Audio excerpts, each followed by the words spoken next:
That's how easy it was to change a scene. Okay, so if we want to create another scene, we go to Scene Area, highlight it. Let's make this par 1. Par, oh, I don't know how to spell. Par 1, let's go call it red, R-E-D. Okay, so now I want to get to my par cans. Oh, let's turn off the moving heads just to make it easy for us. Okay, so I'm going to select M for moving heads again.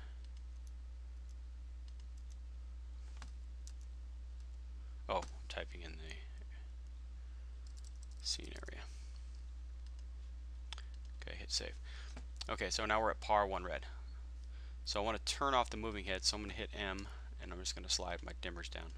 So there.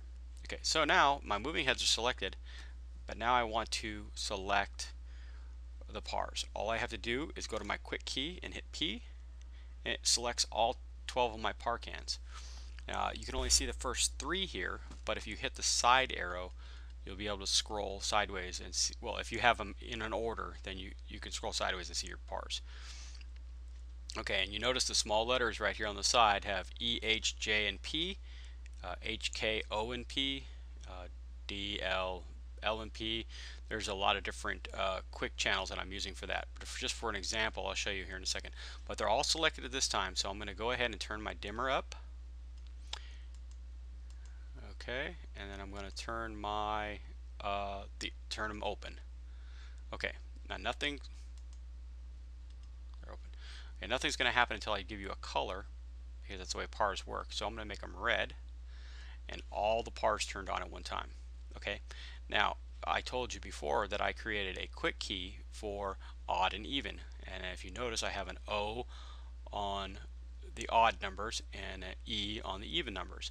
So they're all selected now because I hit P, but if I hit O, it selects just my odd cans, which is 1, 3, 5, and 7, and so on. And then say I want to make the odd cans a different color. Well, I just slide up the other slider, and voila. Now I have the steps, I have the cans a different color. So now we're in this step area. We're still at step 1, so we're going to create this as the first step in the scene. All I have to do is hit add a step, and I just created that step. Why did it go there? I'm not sure. Back up here.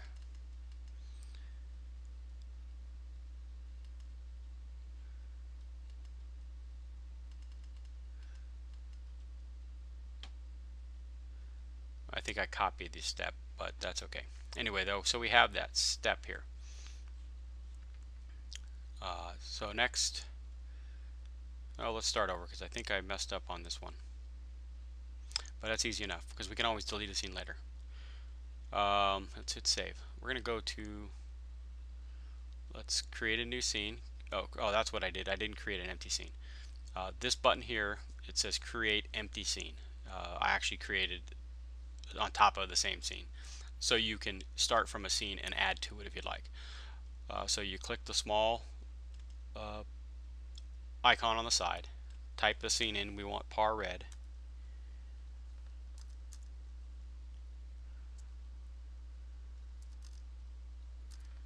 Par red 2. Okay, and I'm going to hit save, and now it's par red 2. So I hit my P's for my pars. I turn up my sliders. I want them all red, and like I said, now we're still in step 1. I want every other one, so I hit my O for odd, and then I want all my odd ones a different color. Oh, I turned up the wrong fader. All my odd ones a different color. Add a step, and now that step is saved. If I hit save on the save button, that scene is completely saved. So if I go from step 1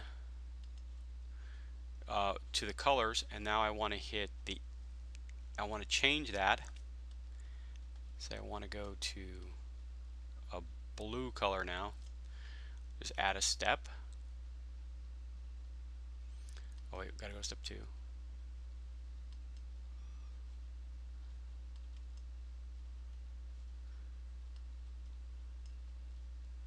And then add a step. Okay, so save, and now we have a 4-step process here. So if I hit step through it with the step button, you'll see it changes. Okay, once again, I forgot to show you in the last video, in the last scene we made, but they will snap, and we're doing 1 second intervals here. So let's go ahead and hit play. Oh,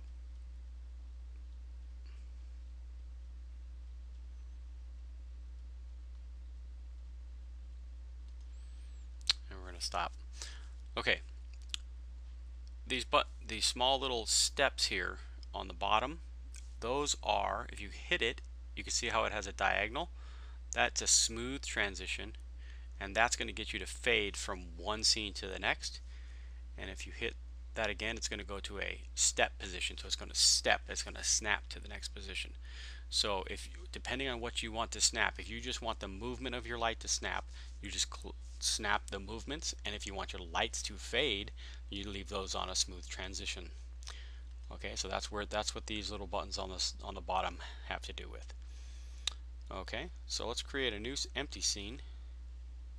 I want to save modifications, sure. I'm going to create a new scene, call it let's call it strobe. Okay, so I want all my par cans. Okay, and now we're going to save. Okay, so I want all my pars to strobe, so I'm going to hit P for par. All my pars are on. I turn up my dimmer, and I turn up all my lights. Say I want them to strobe blue. And then this is my shutter speed, so I go just bring my shutter speed up in the strobing fashion, and there they are strobing. Hit save, and I'm done. And that's all I want to do for this step, is just keep them to blue. Okay, you can change them